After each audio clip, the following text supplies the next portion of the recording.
Hi, ഞങ്ങളിപ്പോൾ ഉള്ളത് ചിന്നക്കനാലാണ്. ഞങ്ങൾ കുറേ നാളായിട്ട് വിചാരിക്കുന്നത് ഇങ്ങനെ മൂന്നാർ ചിന്നക്കനാൽ വരണം എന്നുള്ളത്.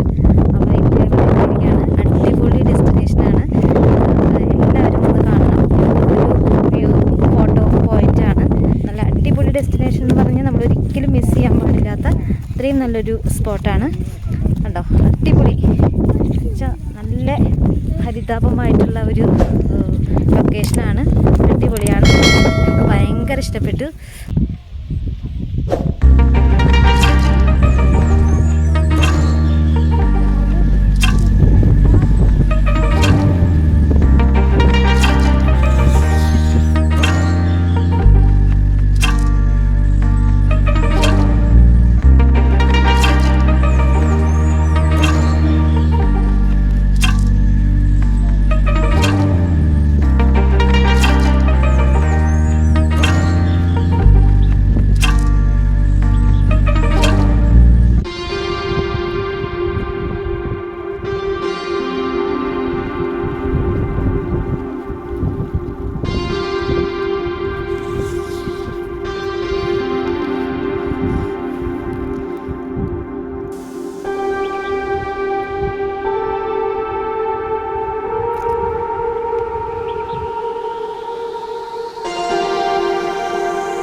കരിമ്പിന്റെ ജ്യൂസ് ഇതിപ്പം 99% പറ്റിയ സാധനം.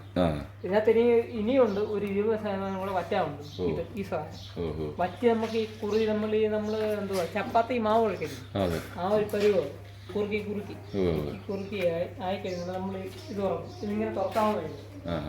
ഇതിങ്ങനെ കറക്കി എടുക്കാവുന്നത്. അതുകൊണ്ട് ഇതിനകത്തോട്ട് വരും. ഇതെന്ന് പറഞ്ഞു കഴിഞ്ഞാൽ മാവിന്റെ പണ്ണെന്ന് പറയാം. നമ്മളിവിടെ പറഞ്ഞ പണ്ണ മാവിന്റെ പണ്ണ എന്ന് പറഞ്ഞു കഴിഞ്ഞാൽ ഇത് കണ്ടോ, ഇങ്ങനെ വരും മാവിന്റെ പണ്ണ എന്ന് പറഞ്ഞു കഴിഞ്ഞാൽ ഇത് ഈ വെള്ളം ജലാംശം അങ്ങോട്ടും ഇങ്ങോട്ടും വലിച്ചെടുക്കാൻ വേണ്ടി നമ്മൾ ഉപയോഗിക്കുന്നത്. ഇതിനകത്ത് ഇത് പൊള്ളി അന്നേരം അതിനെ അങ്ങോട്ടും ഇങ്ങോട്ടും നമ്മൾ ഇളക്കി മറ്റേ കത്തിയുണ്ട്. ആ കത്തി വെച്ച് അങ്ങോട്ടും ഇങ്ങോട്ടും ഇളക്കി അതിനെ ഇങ്ങോട്ടും ഇളക്കി നമുക്ക് ഒരു 4 മൂല 4-5 മൂല നമുക്ക് പിടിക്കുന്ന രീതിയിൽ 1 2 3 4 മൂല വെള്ളം പക്കത്ത് വെച്ച് കൈ മുക്കുക, നമ്മൾ ബോൾ പിടിച്ചെടുക്കുക. അതിനകത്ത് തന്നെ ആ ഒരു 75 ഡിഗ്രി ചൂടിൽ തന്നെ നമ്മൾ പിടിക്കണം.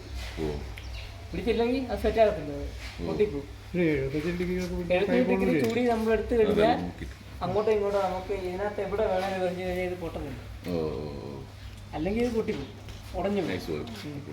അത് നമ്മൾ മറവിശക്കണ പ്രത്യേകം എന്ന് പറഞ്ഞു കഴിഞ്ഞാൽ അങ്ങനെ എടുക്കാനും ഒക്കത്തില്ല. ഇത് കൈപ്പാട് വേണം. അതിനാ ഡിമാൻഡ്. കൈപ്പാട് വരികയും വേണം. അല്ല ചുമ്മാ പിടിക്കാനും ഒക്കത്തില്ല. 75 ഡിഗ്രി ചൂടി അത്ര തണുത്ത വെള്ളത്തിൽ കൈ മുക്കിയിട്ട് വേണം നമ്മളിത് പിടിക്കുക, പിടിച്ച് എടുക്കുക. ഇത്രയും 1000 ലിറ്റർ വേണം അത് ഒരു തവണ എടുക്കണമെങ്കിൽ. ഒറ്റ തവണ നമുക്ക് ബോയിൽ ചെയ്യണമെങ്കിൽ 1000 ലിറ്റർ സാധനം വേണം. എത്ര ട്രിപ്പ് എടുക്കുന്നത്? ഞങ്ങളൊരു 35 ലിറ്റർ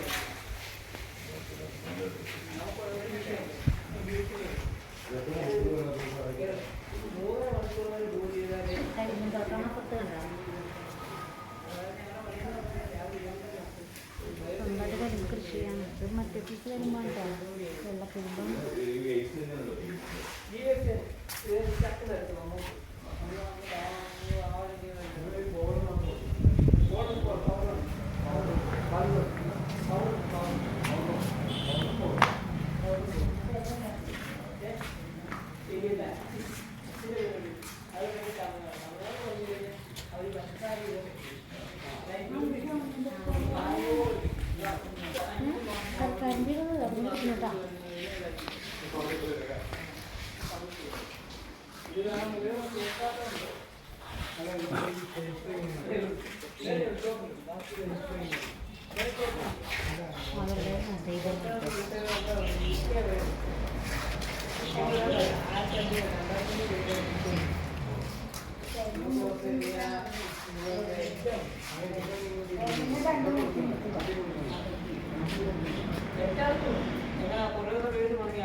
അങ്ങനെ